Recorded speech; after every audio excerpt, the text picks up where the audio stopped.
Cristo quer dizer o Messias, né? Logia, o estudo, né? O conhecimento de Cristo. Então vamos estudar sobre a pessoa de Cristo hoje. Então não é nada expositivo, trarei vários textos para os irmãos. Então eu quero começar com Colossenses, capítulo 2, versículo 9. Colossenses 2, 9. Alguém pode ler, por favor?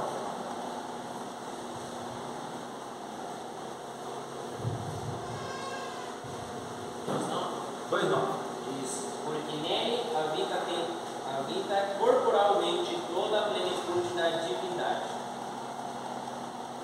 Então, pois somente em Cristo, ou nele, habita corporalmente toda a plenitude da divindade, ou de Deus. Esse versículo ele já começa dizendo quem é Jesus Cristo. Quem é Jesus Cristo? Deus. Ele é Deus. A divindade de Jesus Cristo é uma das características dos atributos mais atacados. Quase todas as religiões,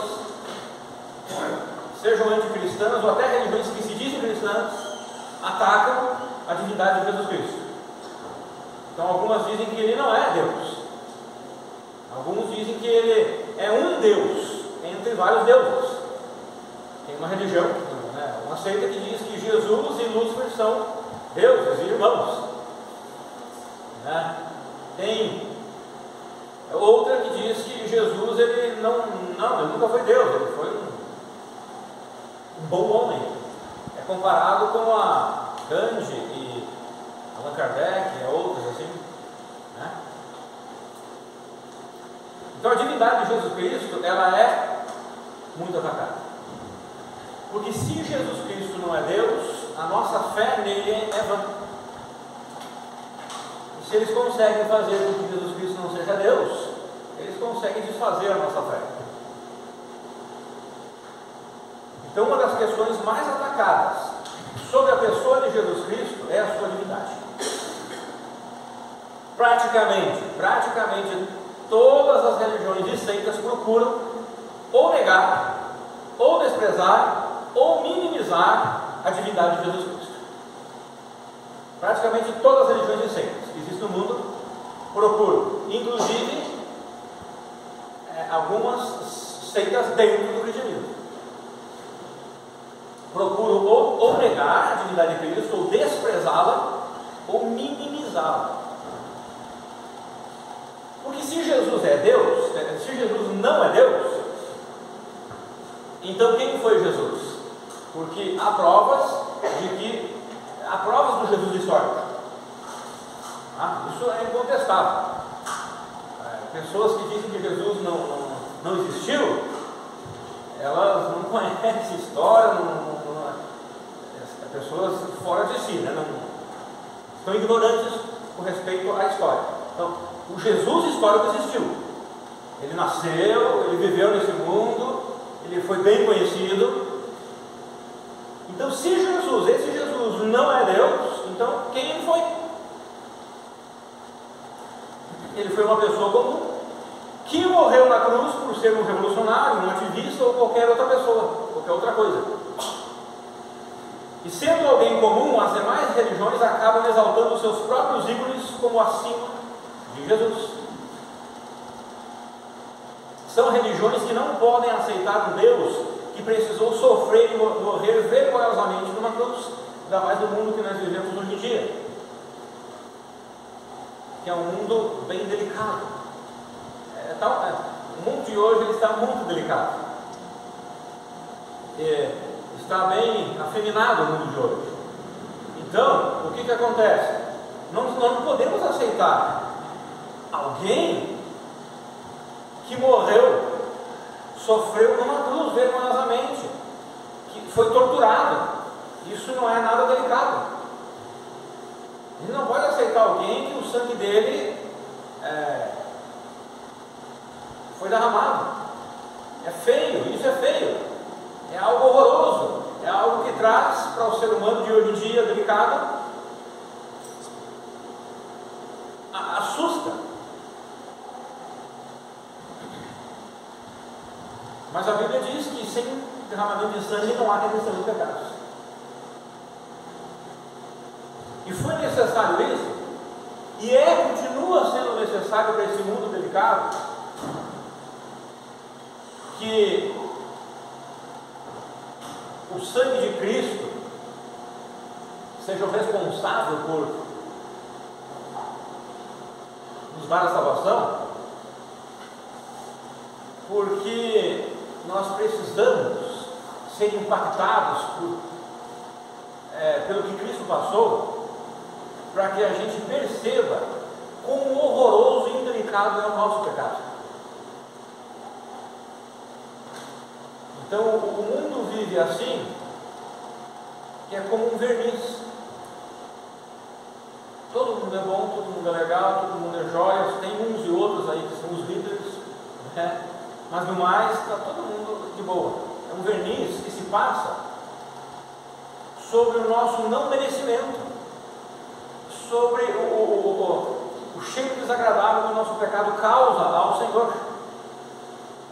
Então foi necessária essa morte de Jesus daquela forma, e o simbolismo que todos os sacrifícios do Antigo Testamento traziam, para mostrar que o pecado é algo seríssimo, é algo horrível, é algo que traz muita dor e sofrimento, e que se ele não for perdoado, o ser humano passará a eternidade longe do Senhor. Então eu penso que a morte de Cristo é um tratamento de choque, porque os seres humanos eles andam enganados, eles andam cegos, eles não conseguem enxergar que realmente eles não merecem o céu e a salvação, eles não conseguem. Nós seres humanos nos achamos bons. Eu me acho bom, mas no final das contas, quando eu vou orar, eu sei que não sou bom. Quando eu orei hoje aqui, eu pedi perdão a Deus por não ser um homem bom. Mas pastor, tem tanta gente aí fora fazendo e acontecendo coisas horríveis. Sim, verdade. Mas eles não são a minha vara de medir. A minha vara de medir é Cristo. E quando eu me comparo a Cristo, eu sou ruim, eu sou mau. Agora, se eu me comparar a esse de fora, eu sou top. Com certeza, eu estou lá em cima, imagina. Mas aí eu sou religioso quando eu faço isso. Eu sou apenas um homem religioso, participante de uma religião, vindo numa igreja batista como religioso batista. Então o meu nível, a minha medida tem que ser Cristo, e Ele é perfeito. E aí, quando eu olho para Cristo, eu sou pecador, sou imerecedor. Então isso é um tratamento de choque. Quando eu olho a morte de Cristo, o sofrimento dele, a tortura dele, o que ele sofreu, a cruz, o sangue, sem merecer, sem precisar, sendo inocente, isso me dá um choque. E é bom que me dê um choque, porque é para me despertar. Despertar para quê? Nossa, por que ele fez tudo isso? Por que ele passou por tudo isso? Foi por mim? Mas o que eu tenho? Você tem pecado. O meu pecado é tão horroroso assim?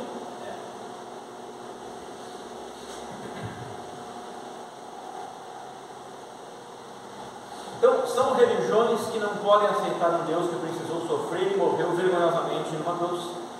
O orgulho do ser humano, ele não tem capacidade, ele não consegue descer ao verdadeiro nível da humildade para reconhecer que o que Jesus passou foi o que nós deveríamos passar. Reconhecer isso é um ato de vergonha e de muita humilhação, o qual cada um de nós precisou passar um dia, se você já é salvo.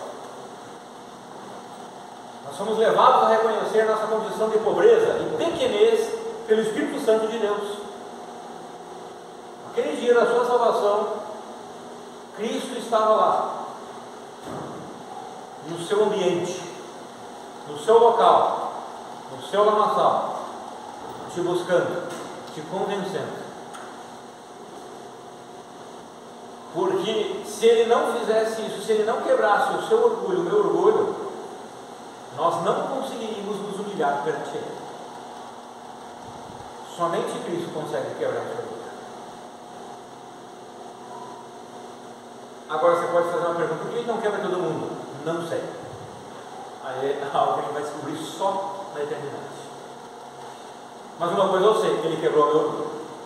O meu ele quebrou, o seu ele quebrou. É por isso que você serve a ele.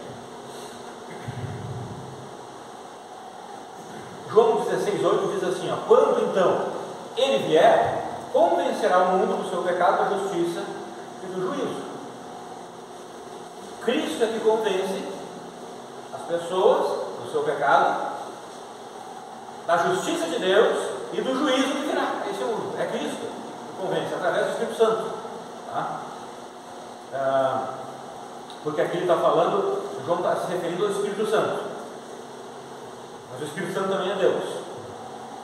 Então, desprezar, diminuir ou negar a divindade de Jesus abre outros caminhos para se chegar até Deus. Já pensou sobre isso?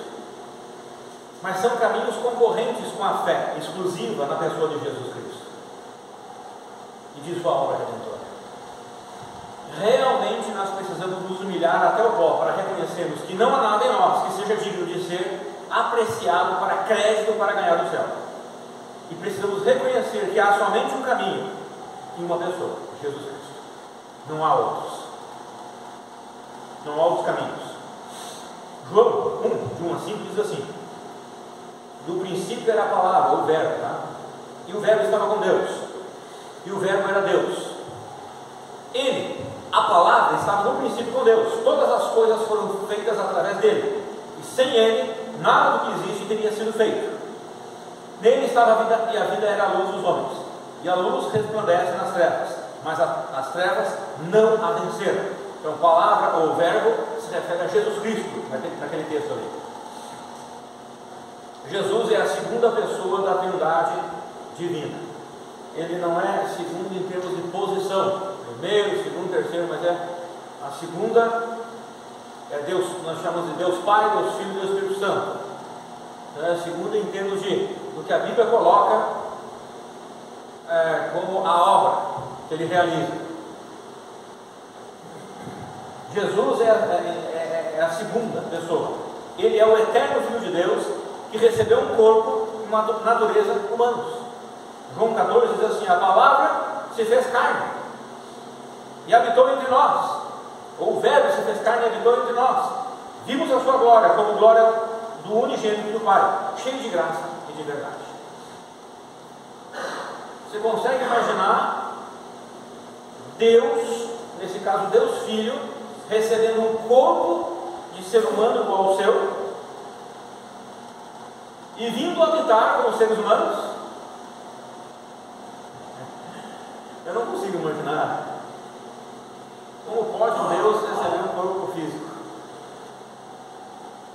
E ele veio habitar entre nós. Não sei se eu posso comparar eu sendo transformado num ratinho e habitar no meio dos ratos. Mais ou menos isso. Os distintivos dos batismos regulares continuam da segunda maneira, que esse é o estudo dos distintivos. Jesus veio ao mundo para morrer na cruz pelos pecados do mundo. Conhecido João 3,16. Deus amou o mundo de tal maneira que Deus foi Filho unigênito, para que todo aquele que nele crê não pereça, mas tenha a vida eterna. 1 Coríntios 15,3. Porquanto o que primeiramente vos transmiti foi o que também recebi. Paulo falando à igreja de Corinto, a igreja de Corinto. O que eu transmiti para vocês foi o que eu recebi. Eu não inventei nada. E o que eu recebi? Eu recebi que Cristo morreu pelos nossos pecados, segundo as Escrituras. Jesus nasceu da Virgem Maria, por obra e graça do Espírito Santo. Isso é muito importante, porque o nascimento por concepção natural gera um ser completamente humano. No caso de Jesus, Maria era virgem quando concebeu de Jesus, mostrando que a sua concepção deveria ser sobrenatural. Se Jesus tivesse nascido de uma concepção natural, ele teria nascido com pecado, igual eu e você. Nós nascemos de uma concepção natural. Jesus nasceu de uma concepção sobrenatural. E dessa forma, Jesus não poderia nos salvar se ele tivesse nascido de uma concepção natural, porque ele teria pecado na sua vida. Ele só pode nos salvar porque ele nasceu de uma concepção sobrenatural, e por esse motivo ele não tem pecado, e por esse motivo ele pode nos salvar. Então veja que eu não podia me salvar a mim mesmo, porque eu nasci no pecado, com pecado. Era impossível eu me salvar. Mateus 1, 18 a 25, pode abrir para lá, texto um pouco mais longo, aqui em Gênesis atualizado, acho que o Mateus vai colocar ali. É Mateus 1, 18 a 25.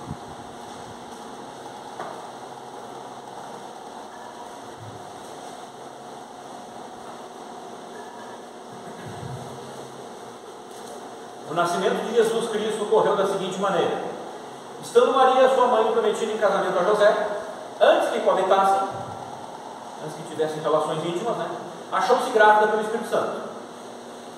Aqui está o sobrenatural. E daí vem aquelas mentes deturpadas, então o Espírito Santo teve que ter relacionamento com Maria. Não, é um milagre, uma concepção sobrenatural. Não teve nenhuma relação. O Espírito Santo é Deus, não tem corpo.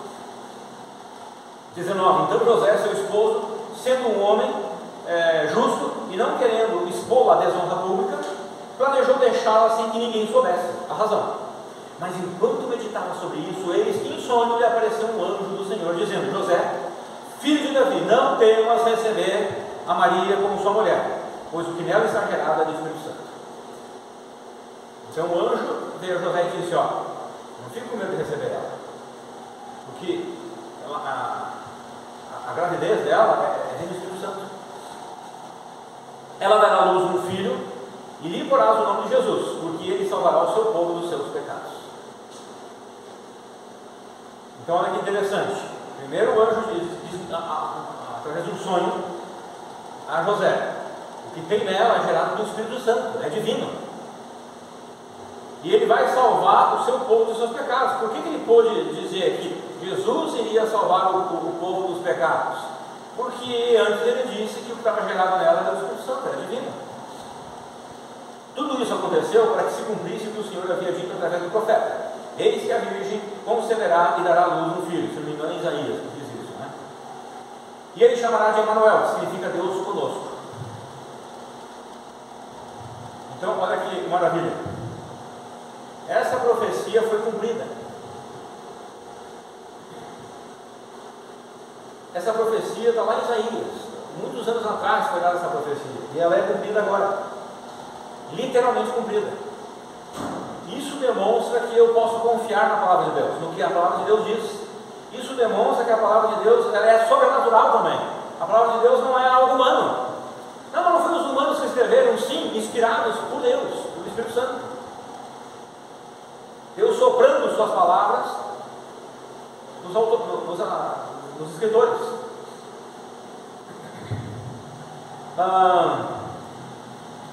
24. José, ao despertar do sonho, fez o que o anjo do Senhor lhe tinha ordenado e recebeu Maria como sua mulher. Contudo, não coabitou com ela enquanto ela não deu à luz o filho primogênito.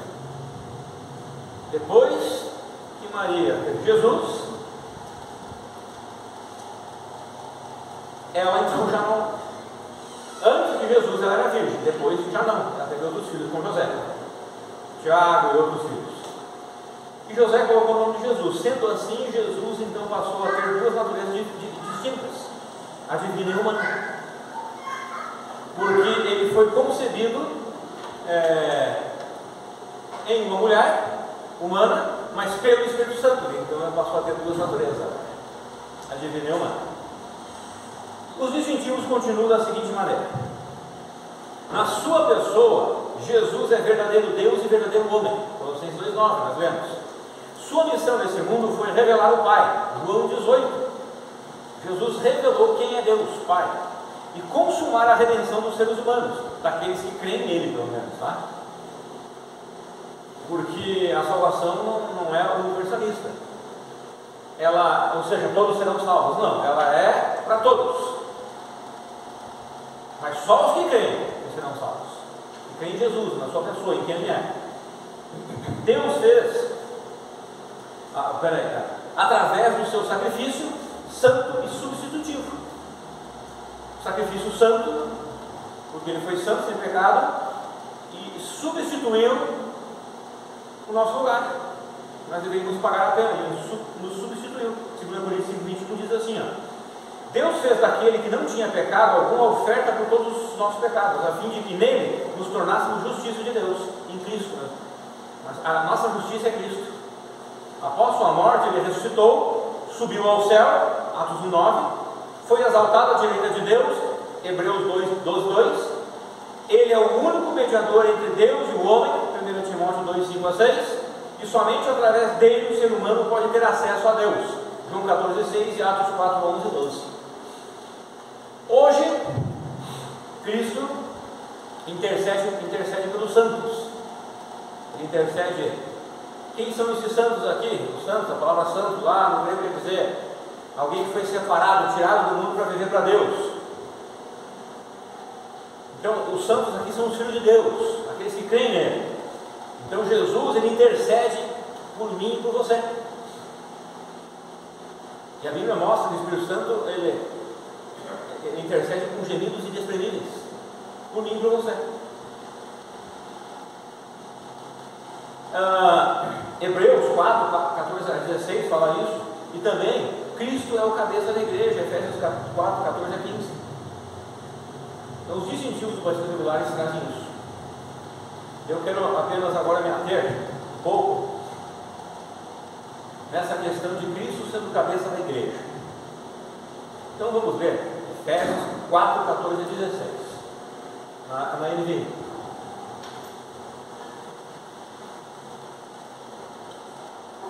Agora, eu poderia também me ater aqui, Cristo intercede pelos santos, né, pelos filhos de Deus. Isso é maravilhoso, Cristo intercedendo por mim, mas eu quero me ater nessa última parte dos distintivos batistas, que fala que Cristo é o cabeça da igreja.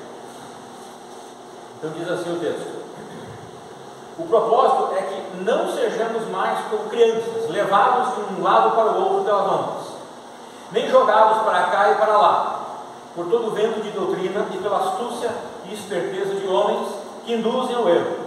Antes, seguindo a verdade em amor, cresçamos em tudo naquele que é a cabeça, Cristo. Dele todo o corpo, ajustado e unido pelo auxílio de todas as juntas, cresce e edifica-se a si mesmo em amor, na medida em que cada parte realiza a sua função.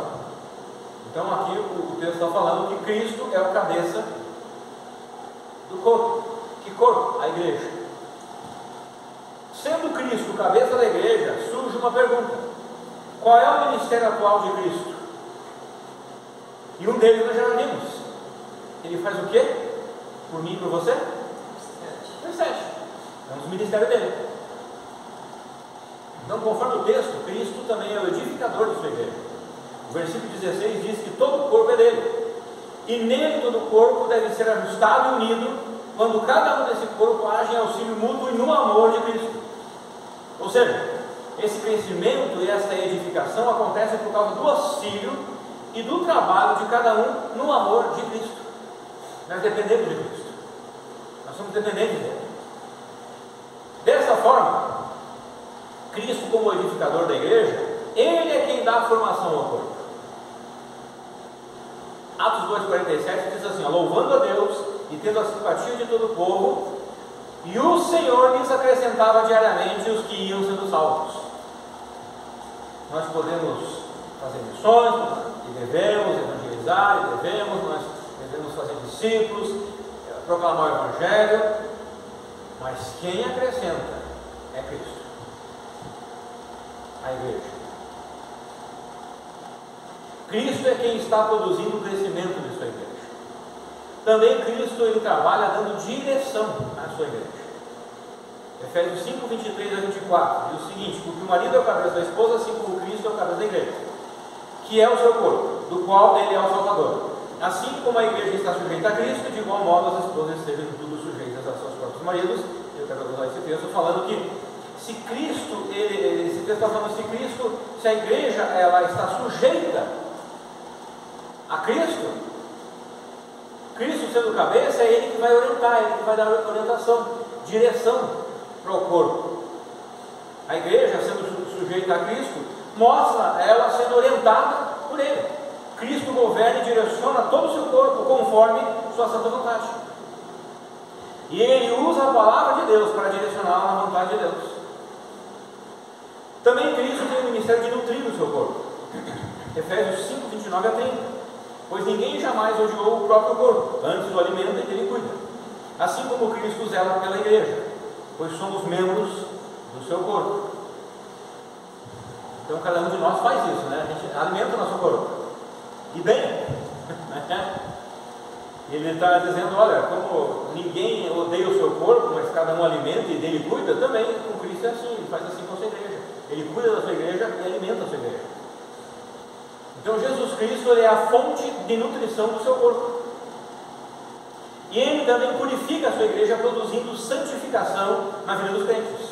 Efésios 5, 25 a 27 diz assim: maridos, cada um de vós amai a vossa esposa, assim como Cristo amou a sua igreja e sacrificou-se por ela, a fim de santificá-la, tendo-a purificado com o lavar da água por meio da palavra, e para apresentá-la a si mesmo como uma igreja gloriosa, sem mancha nem ruga ou qualquer outra imperfeição, mas santa e inculpável.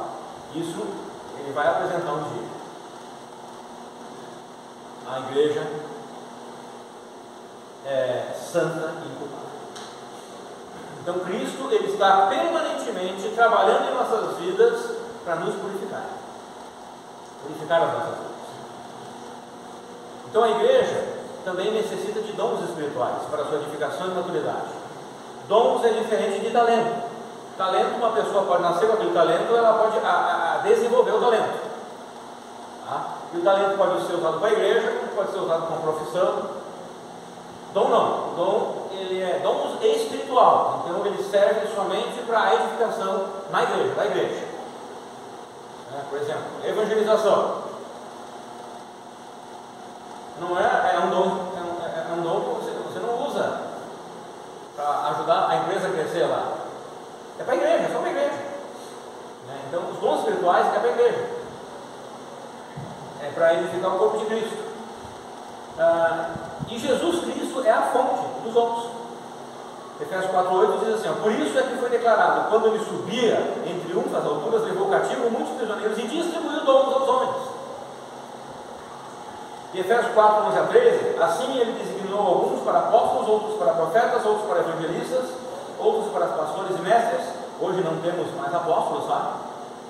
Mas sim, e também profetas, como tinha no Novo Testamento, ali teve alguns profetas, né? E no Antigo Testamento principalmente também não temos.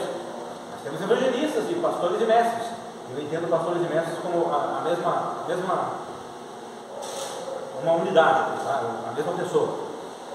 12. Com o propósito de aperfeiçoar os santos para a obra do ministério, para que o corpo de Cristo seja edificado, até que todos alcancemos a unidade da fé e do conhecimento do Filho de Deus, e cheguemos à maturidade, atingindo a medida da estatura da plenitude de Cristo. Então, nesse caso aqui, que ele tem designado evangelistas e pastores para esse propósito, a edificação da igreja. E outra coisa maravilhosa, uma bênção para nós, é que Cristo sempre está, então, como falei antes, intercedendo por cada um de nós e para a sua igreja como um todo. A intercessão de Cristo, ela assegura a certeza de nossa salvação. Romanos 8,38 diz assim: quem nos condenará?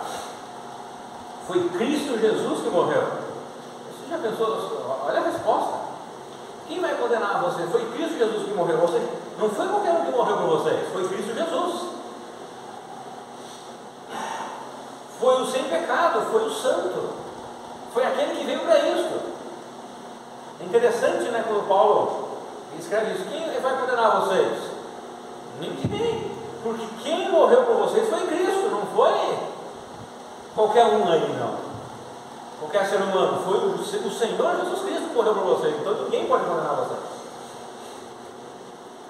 Por que ninguém pode condenar vocês? Porque se alguém condenar vocês, vocês estão condenando Cristo, vocês estão condenando a obra dele, vocês estão dizendo que ele não é justo o suficiente, e não foi justo o suficiente para justificar vocês.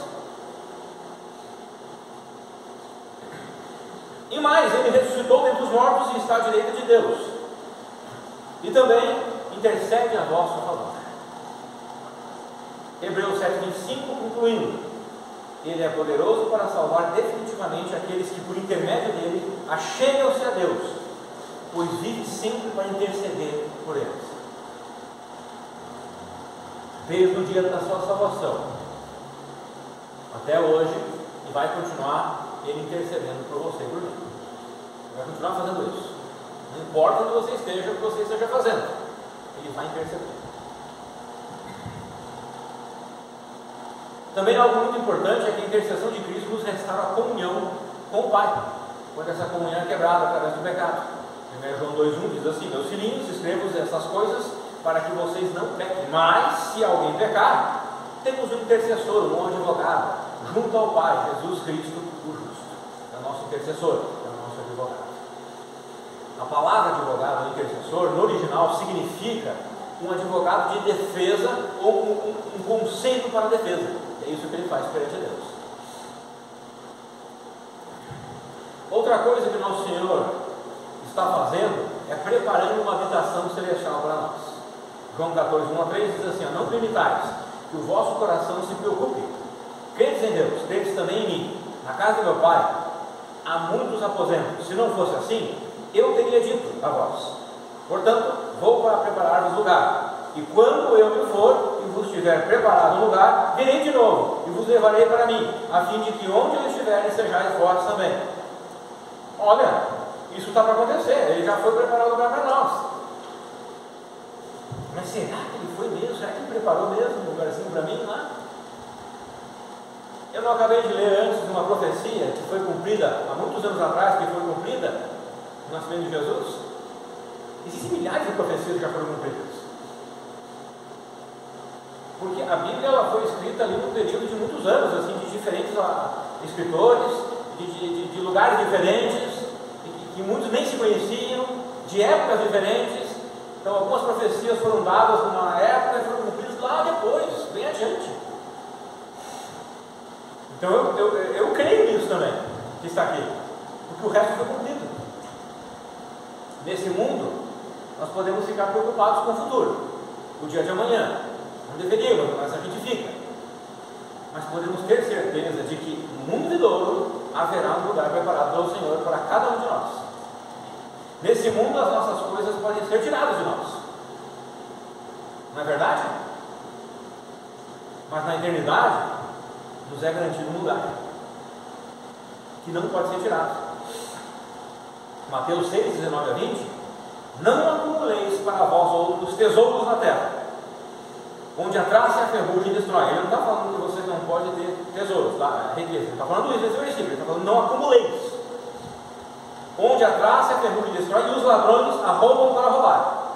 Mas ajuntai para vós outros tesouros no céu. Então ele está dizendo: olha, mesmo se vocês tiverem riqueza nesse mundo, tudo bem, mas que tenham mais riquezas no mundo por vir, sejam maiores aquelas, onde a traça nem a ferrugem pode destruir, e onde os ladrões não arrombam e roubam.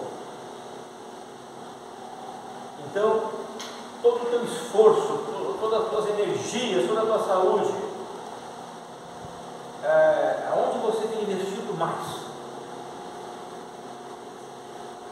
Se é 100% nas coisas desse mundo, a qualquer momento uma enchente pode vir, como veio, né, alguns anos atrás, lá no Rio Grande do Sul, levou tudo, fogo, ou qualquer outra situação que Deus queira, que Deus não permita que você vá adiante em alguma coisa, ou que você não vá adiante por decisões erradas que você toma ou eu tomo, né? Então assim, ou se nada, não, mas pode ser que nada disso aconteça, nada. Eu tomo decisões boas, não vem uma enchente, não venha fogo, não venha nada, nenhum ladrão não venha me roubar, e o governo fique bom e a economia boa. Só quando você morrer você não vai levar. Então eu não estou dizendo não estou pregando aqui a teologia da pobreza, não é isso que eu estou pregando. Eu sou contra essa teologia, não vejo ela bíblica. No passado houveram algumas seitas, algumas religiões que viveram dessa forma, enclausurados, sem nada, e não adiantou nada. Cristo disse assim: eu não peço que os filhos do mundo, Pai, que livre, mas que livre eles do mal. Eles vão viver nesse mundo.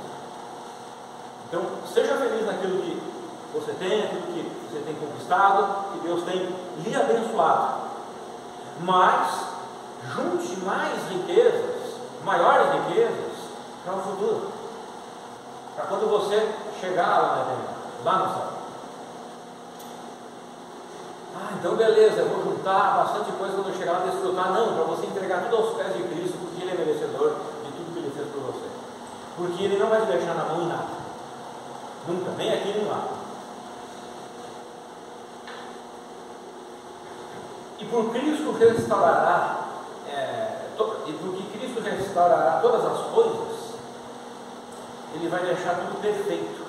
Atos 3:21 diz assim: é necessário que Jesus permaneça no céu, até que chegue o tempo em que Deus restaurará todas as coisas, conforme já decretou há muito tempo por intermédio dos seus santos profetas. Olha aqui, mais algo que Deus decretou. Deus disse: vai chegar o dia que eu vou restaurar tudo como era para ser. Tudo será perfeito. Um dia isso vai acontecer. Ele vai fazer. Nós precisamos esperar. Enquanto esperamos, nós devemos ir lutando a vida, dia a dia, e honrando o seu nome. Amém?